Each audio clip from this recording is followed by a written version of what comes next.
Halo semua, perkenalkan nama saya M. Alif Akbar. Saya akan menjelaskan mengenai dampak dari perang dagang negara antara Amerika dan Cina serta pengaruhnya terhadap Indonesia. Yuk kita simak sama-sama. Sebagai negara adidaya, kedua negara ini memiliki kekuatan dan pengaruh yang besar, sehingga membuat Amerika dan Cina memiliki persaingan yang erat untuk diakui sebagai negara terkuat.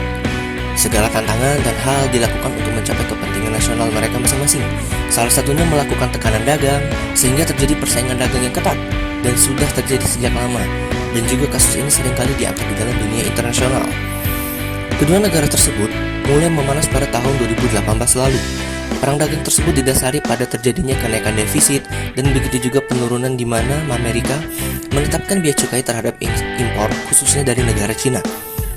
Lain daripada itu, hal yang membuat perang dagang Amerika dan Cina memanas karena Amerika Serikat melakukan boikot terhadap produk yang diproduksi dari Cina. Akibatnya, kedua negara mulai melakukan gerakan saling tolak impor, baik dari Cina maupun Amerika Serikat. Dari analisis kasus, awalnya Cina tidak tertarik untuk melakukan kebijakan yang sama yang telah diterapkan oleh negara Amerika.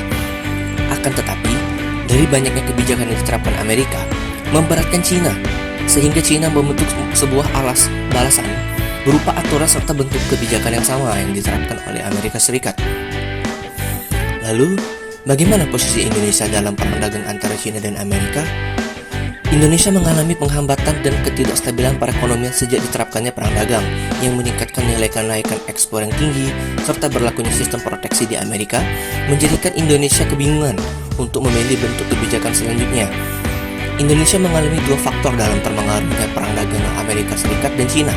Yang pertama, faktor dari dalam, berupa menurunnya nilai ekspor antara Cina dan Indonesia, begitu juga dengan Amerika.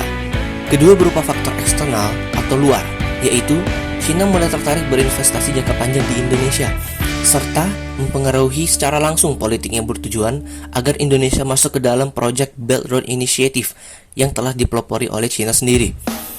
Dari seluruh kebijakan tersebut, Indonesia akhirnya mengeluarkan kebijakan berbentuk perlindungan melalui non-tarif measures, yaitu dari Undang-Undang Dasar 45, dan mengaitkan prinsip politik luar negeri yang Indonesia sendiri menerapkan politik luar negeri bebas aktif, sehingga Indonesia tidak akan berpihak ke negara manapun untuk meraih keuntungan yang semata-mata. Kebijakan tersebut memberikan Indonesia perlindungan diri kepada produk dari Indonesia sendiri dan menjadi aspek dalam membangun perekonomian Indonesia. Dengan terjadinya keseimbangan ekonomi tersebut yang disebabkan oleh perang dagang antara negara adidaya Amerika dan Cina merupakan upaya yang tepat oleh pemerintah Indonesia dan sesuai dengan prinsip WTO. Dengan kebijakan ini, diharapkan Indonesia bisa melakukan pembaruan serta perubahan dalam imbas perang dagang Amerika dan Cina. Terima kasih sudah menonton, jangan lupa di like, komen, dan share ke teman-teman kalian ya.